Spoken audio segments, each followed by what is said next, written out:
Salut la compagnie, c'est Jules Melon et aujourd'hui dans un Pro-Ciné Critique, alors que je suis en vacances au moment où je tourne cette vidéo, d'ailleurs je ne sais pas quand elle sera postée exactement, peut-être que je n'y serai plus, je vais vous parler d'un film que j'avais pas forcément prévu d'aller voir, mais bon, ça c'est fait, voilà, c'est ça les imprévus de la vie, et le cinéma fait partie des imprévus plutôt positifs de la vie.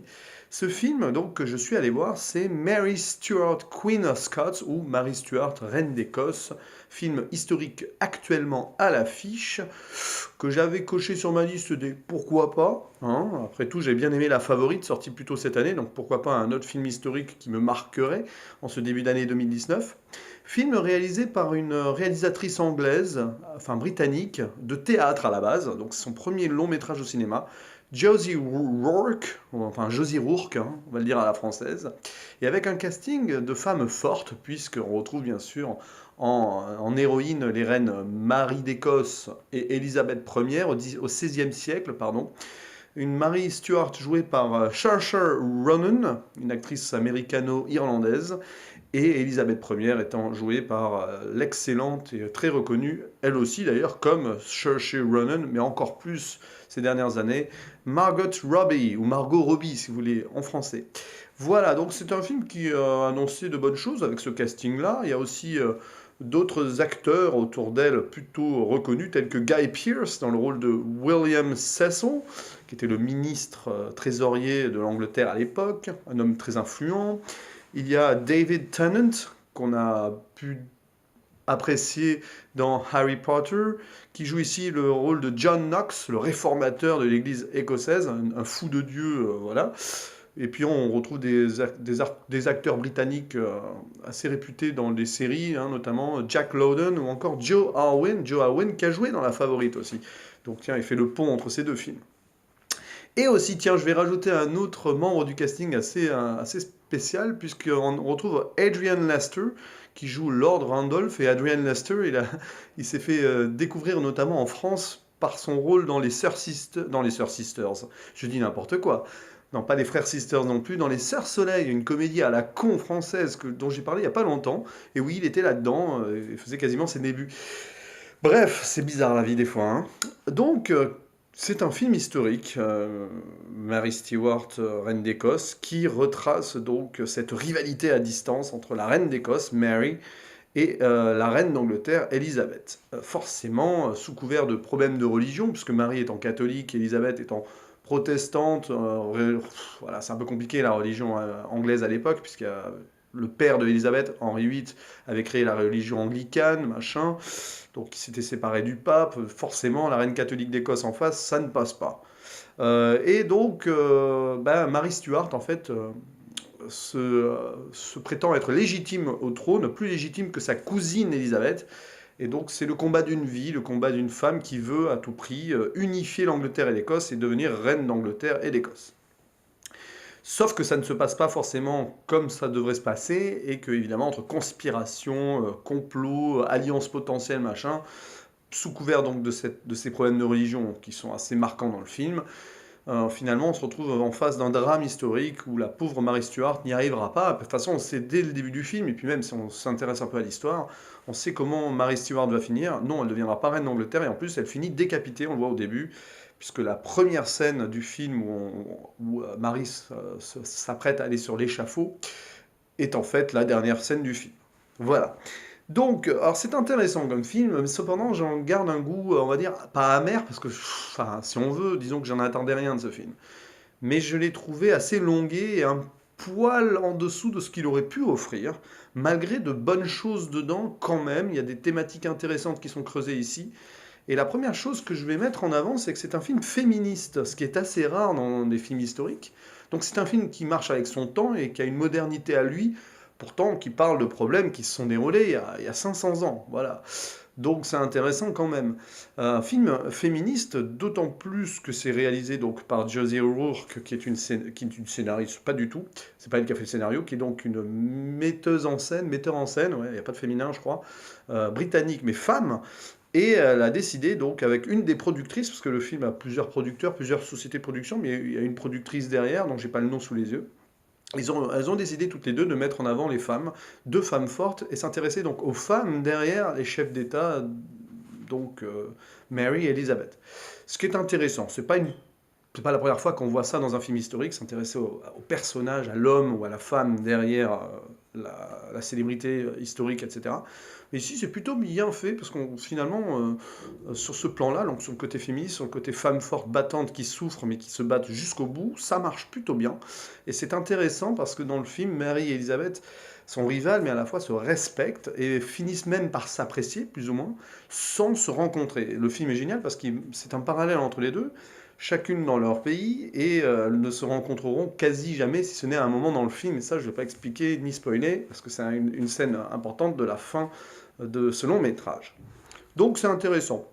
Et forcément, toutes ces femmes entourées d'hommes influents, voire pas forcément toujours très sympathiques, avec bien sûr un côté, on va dire aussi machiste qu'on retrouve. Certains lords disent oh, c'est une femme au pouvoir, déjà on va pas se laisser commander par une femme, machin. C'est l'un des premiers arguments qui vient chez certains quand ils veulent en gros détrôner le mari notamment, avant même la religion. Donc voilà, donc c'est bien insisté là-dessus. Et c'est un film pour montrer que oui, il a existé des femmes fortes et importantes et influentes qui ont dominé les pays les plus importants du monde, notamment donc ici le Royaume britannique, ou écossais ou anglais, bien avant que ce soit à la mode. Bon voilà, c'est une répercussion avec la société moderne d'aujourd'hui. Comme quoi, tout est possible, etc. Ce qui est intéressant aussi, c'est qu'il y a la touche de modernisme dans le film, on la ressent jusque dans le casting, et ça peut être une critique, parce que sur le plan historique, là-dessus, il y a eu quelques libertés de prise. Alors je ne sais pas exactement si toutes les scènes, tout ce qui s'est passé dans le film a eu vraiment lieu, plus ou moins oui. Bon, évidemment, il y a des trucs qui ont été romancés, notamment une scène de meurtre, au moment où ils s'y mettent plusieurs à coups de couteau. On se croirait dans... Vous allez me dire, la référence est complètement idiote, mais c'est pas grave, on se croirait dans Scary Movie à un moment, ou dans une scène de cinéma où chacun met son coup de couteau, ah ta gueule, je sais plus dans quel, je sais plus, mais à un moment, voilà, ils se mettent tous à donner un coup de couteau, ça fait très, bon, pour être plus sérieux, ça fait très théâtral, ça fait très shakespearien comme passage. Et donc les libertés du casting, en prenant des diversités ethniques pour jouer certains rôles, ce qui est probablement erroné par rapport à l'histoire. Notamment donc Lord Randolph, joué par Adrian Lester, qui est un acteur pas afro-américain, mais afro-britannique, puisqu'il est britannique. Ce qui est très peu probable que dans la cour à l'époque, il y ait eu des noirs, on va dire. Ça, c'est très très très improbable. Il y a aussi une des favorites de la reine Elisabeth qui est asiatique, par exemple. Voilà, bon, pourquoi pas. Ils ont pris un acteur latino pour jouer David Rizzo, je crois que c'est ça son nom. David Rizzo, le ménestrel amant, là, qui était italien hein, dans le film, enfin dans le film et dans l'histoire. Mais donc voilà. Non, mais c'est des choix intéressants. Ça, c'était volontaire apparemment pour mettre un lien avec la modernité, mais c'est sûr que sur le plan historique, ça fait étrange. Alors pourquoi j'ai pas trop aimé le film au final quand même? Bon, je lui ai mis 6 sur 10 sur Sens Critique. J'ai été... Je savais pas quelle note mettre, parce que j'aurais pu mettre 5, mais finalement, il y a quand même quelques thématiques intéressantes, même si je me suis parfois ennuyé pendant le film, qui fait bien ces 2 heures et elles se sentent. Contrairement à la favorite où ça passait tout seul. Donc les lenteurs, les longueurs, et le fait que finalement, sur le côté scénario politique et rebondissement et scénario, dans le sens global du terme, c'est un peu pauvre en fait. Voilà. Pour un drame historique comme ça fait un peu léger.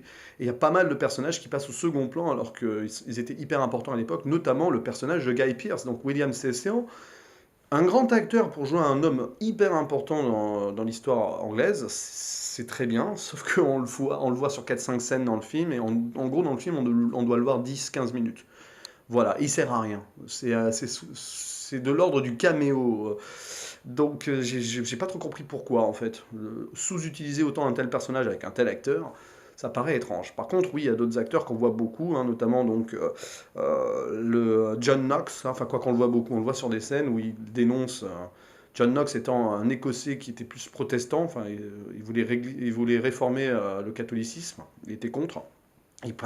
On voit pendant le film faire des pamphlets contre la reine Marie en disant c'est une diablesse et tout, elle fornique, machin, tout ça, histoire de justifier une destitution et de passer à autre chose, avec un discours très violent et très très fou de Dieu, quelque part. Voilà. Une diablesse, Marie Stuart, qui était rousse en plus, donc forcément, hein, le côté cheveux roux, diable, ça a toujours été... ça avait toujours cette connotation dans l'histoire, et même dans les films, on le voit souvent. Voilà, donc les personnages masculins, il y a aussi donc pour faire le tour des personnages masculins, le personnage d'Henry Stewart qui va être le premier mari de Marie. C'est compliqué à dire. À un moment, il y a une scène d'ailleurs où elle dit ah, Marie se marie quand elle veut. Bon, bref, elle choisit son mari. Enfin, c'est censé être drôle, mais en fait, c'est pas drôle du tout. Et donc, Jack Lowden qui joue Henry Stewart, qui est en fait le cousin de Marie, qui va être son premier époux et le père de son enfant unique, qui deviendra roi d'Écosse après. Un mariage malheureux, et on voit un homme qui est rongé par l'ambition au final et qui trompe sa femme. Enfin, c'est un peu compliqué. Et puis il y a donc aussi Joe Alwyn qui joue le favori de la reine Elisabeth, Robert Dudley, le seul homme dont elle a été amoureuse dans sa vie. Et vous savez que la reine Elisabeth, enfin, vous le savez peut-être pas, mais du coup je vous le dis, est restée sans mari pendant toute sa vie. Et donc il y a eu le problème de l'héritage. Et c'est l'un des problèmes centraux du film aussi. C'est l'héritage d'Elisabeth Ier qui est un peu poussée par ses conseillers pour avoir un mari et tout, sauf qu'elle tiendra toute sa vie à ne pas avoir de mari parce qu'elle voulait choisir par elle-même, elle n'a jamais trouvé le bon en gros. Donc ça aussi, c'est le combat d'une femme, c'est son combat à elle, son combat d'être autonome et indépendante et de faire ce qu'elle veut. Mais ça a coûté à un héritier au trône et du coup des problèmes de succession. C'est pour ça que Marie veut être, à un moment dans le film, elle dit faites de moi votre successeur ou mon fils, puisqu'à un moment il y a le fils donc de Marie qui naît, mais machin tout ça. Puis la pauvre Marie Stuart, évidemment, on voit sa vie malheureuse, un premier mari, donc son cousin, qui ça se passe pas bien, après elle est mariée de force avec un autre gars. C'est pas terrible. Donc en fait, on voit deux femmes qui souffrent. L'une donc parce qu'elle veut être reine à tout prix d'Angleterre, elle veut unifier l'Angleterre et l'Écosse, ce qui historiquement elle arrivera à faire à travers son fils, puisque son fils Jacques sera le premier roi d'Angleterre et d'Écosse unifié. Mais elle n'y arrivera pas. Mais bon, au moins le film laisse ce petit message historique derrière, c'est que malgré tout, elle a fini par y arriver par procuration. Donc voilà, deux combats de femmes. Donc Marie qui essaye d'avoir ce qu'elle veut, mais elle peut pas, alors que Elisabeth, elle essaye de vivre sa vie, mais c'est très difficile. En plus, elle a la variole à un moment, et après, pendant toute sa vie, elle aura du mal à se montrer visage découvert. Il y a beaucoup de jeux de lumière là-dessus, intéressant. Le combat de Marie aussi, de Elisabeth aussi, qui donc n'a pas de mari et tout, mais qui on voit aimerait avoir un enfant, mais elle peut pas puisqu'elle n'a pas de mari, puis elle cherche la perfection quelque part qu'elle n'obtiendra jamais. Et il y a une scène incroyable, le moment où Marie accouche, on voit Elisabeth, c'est la meilleure scène du film avec la musique de Max Richter derrière. D'ailleurs, c'est le seul moment où Max Richter donne toute l'envergure de son talent, malheureusement, parce que c'est sous-utilisé dans le film la musique. Bref, quand Marie accouche, on voit Elisabeth aussi accoucher de sa création artistique parce qu'elle fait des broderies ou je sais pas quoi. Et c'est une très belle scène. On voit beaucoup de parallèles entre les deux reines et celle-ci est vraiment bien. Finalement, Elisabeth se rêverait enceinte mais ne peut pas l'être. Elle se rabat sur le jeune étalon qui naît à un moment dans son écurie. Enfin bon, voilà, quelques petits symboles là-dessus qui sont plutôt bien gérés mais qui sont vite survolés au final. Donc ouais, c'est un film qui laisse un petit peu sur sa fin parce qu'il est assez classique aussi. Ça fait très voilà, il y a beaucoup de dialogues politico machin qui sont pas très intéressants. Ça fait très série en fait. Ça fait très série genre les Tudors et tout. Ça manque d'envergure pour un film. À l'image de ce moment, il y a une bagarre, un moment, voilà, parce il y a une bataille entre une troupe écossaise et une troupe anglaise. Et ben c'est un petit peu à l'image du film. C'est pas terrible parce que c'est très très mou. Il n'y a aucune effusion de sang, c'est très très low cost, et c'est très décevant ce genre de petite bagarre. On aurait pu quand même avoir un truc un peu plus ambitieux, et en fait on a l'impression que ça a le budget d'un téléfilm ou d'une série et que ça prend pas de risque. Tout ça parce que bon, Josie Rourke a décidé de faire son film sur la thématique humaniste et en se centrant sur ses personnages, sur le féminisme et sur le combat de deux femmes. C'est tout. Du coup, derrière, ben, finalement, pas grand-chose. Alors que ça aurait très bien pu marcher, son message féministe, qui est très bien, ça aurait très bien pu marcher avec plus de grandeur derrière et un peu plus de fun et un peu plus d'intérêt au niveau scénaristique. Mais bon, voilà. Finalement, ça ne reste centré que sur une thématique intéressante et le reste à côté n'est pas vraiment passionnant. Voilà, donc c'était mon avis sur Mary Stuart, Reine d'Écosse, clairement pas le film de l'année. Je le classerai certainement parmi les frustrations, déceptions quand je ferai mon bilan à la fin. Mais bon, est-ce que c'est vraiment une frustration, une déception, sachant que je n'en attendais pas grand-chose. Mais voilà, disons qu'il souffre aussi de la comparaison avec La Favorite, qui est tellement exceptionnelle à côté, il sort au mauvais moment pour le coup, parce que forcément tout le monde va essayer de le comparer avec La Favorite, et ce qui est peut-être pas une bonne idée non plus, mais bon, c'est le contexte qui veut ça. Voilà, donc et d'ailleurs, au final, et je terminerai là-dessus, on voit que le film finalement a déçu pas mal de gens parce qu'il avait tout pour avoir beaucoup de nominations aux Oscars et tout, avec un casting quand même, voilà, et puis une thématique.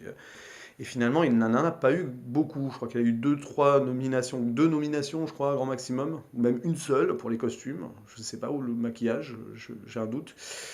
Peut-être qu'une seule nomination, alors que ça aurait pu très bien avoir une cinq six nominations, mais pas du tout. Et du coup, Margot Robbie est ressortie bredouille niveau nomination, alors qu'il y a ce rôle-là et celui dans Moi, Tonya Harding, là, qui aurait mérité, elle aurait mérité une nomination, parce que les deux actrices d'ailleurs dans le film sont très très fortes, très très fortes en émotion.